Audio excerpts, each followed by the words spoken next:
Hi all, ನಮಸ್ಕಾರ. Welcome to my mini vlog. ಈ mini vlog ಆಗಿರುತ್ತೆ ನನ್ನ PM ರೂಟೀನ್ ಹೇಗಿರುತ್ತೆ ಅಂತ. ಸೊ ಇವಾಗ ನಾನು ಮಧ್ಯಾಹ್ನದ್ದೇ ಮಟನ್ ಸಾಂಬಾರಿತ್ತು, ಬಿಕಾಸ್ ಸಂಡೇ ಆಗಿರೋದ್ರಿಂದ ಸ್ಪೆಷಲ್ ಅಂದ್ಬಿಟ್ಟು ಮಟನ್ ಸಾಂಬಾರು ಮಾಡಿದ್ದೆ. ಸೊ ಮಧ್ಯಾಹ್ನ ಪರೋಟ ಮಾಡ್ಕೊಂಡಿದ್ವಿ ಮಟನ್ ಸಾರಿಗೆ. ಇವಾಗ ಅದೇ ಸಾಂಬಾರಿಗೆ ಸ್ವಲ್ಪ ರೈಸ್ ಮಾಡ್ಕೊಂಡು, ವೈಟ್ ರೈಸು, ಅದ್ರ ಜೊತೆಗೆ ಮುದ್ದೆ ಮಾಡೋಣ ಅಂತ ಮಾಡ್ತಿದ್ದೀನಿ. ಆ್ಯಂಡ್ ನಮ್ಮ ಮನೆಯವ್ರು ಆ್ಯಕ್ಚುಲಿ ಗೀ ರೈಸ್ ಮಾಡು ಅಂದಿದ್ರು, ಬಟ್ ನನ್ನ ಮಗನ ಪ್ರಿಫರೆನ್ಸ್ ಮುದ್ದೆ ಆಗಿತ್ತು. ಮುದ್ದೆ ಬೇಕು ಅಂದ, ಅದು ಅಪರೂಪಕ್ಕೆ ಕೇಳ್ದ ಪಾಪ.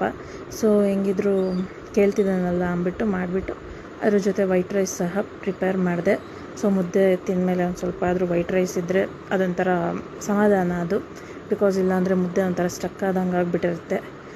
ಆ್ಯಂಡ್ ನಾನು usually I take Baat in the night also, but ನಾನು ಇನ್ನೂ ಸ್ಕಿನ್ ಕೇರ್ ರೊಟೀನ್ ಮಾಡಿಲ್ಲ, ಬಿಕಾಸ್ ಅಡುಗೆ ಮಾಡಬೇಕಾದ್ರೆ ಮತ್ತೆ ಅದು ಹಬೆ ಎಲ್ಲ ಬಿದ್ದು ಮುಖ ಎಲ್ಲ ಸ್ವೆಟ್ ಆಗುತ್ತೆ ಅಂದ್ಬಿಟ್ಟು ನಾನು ಯೂಶ್ವಲಿ ಅಡುಗೆ ಎಲ್ಲ ಮುಗಿಸಿ ಕಿಚನೆಲ್ಲ ನೈಟ್ ಟೈಮ್ ಕ್ಲೀನ್ ಮಾಡಿಕೊಂಡು ಬೆಳಗ್ಗೆ ಎದ್ದು ಕಿಚನ್ಗೇನು ಕೆಲಸ ಇರಬಾರ್ದು, ಡೈರೆಕ್ಟ್ ಅವೇ ನನ್ನ ಮಗನ ಬಾಕ್ಸ್ ರೆಡಿ ಮಾಡಿ ನಾನು ಬ್ರೇಕ್ಫಾಸ್ಟ್ ರೆಡಿ ಮಾಡಬೇಕು ಹಂಗೆ ಇಟ್ಕೊತೀನಿ.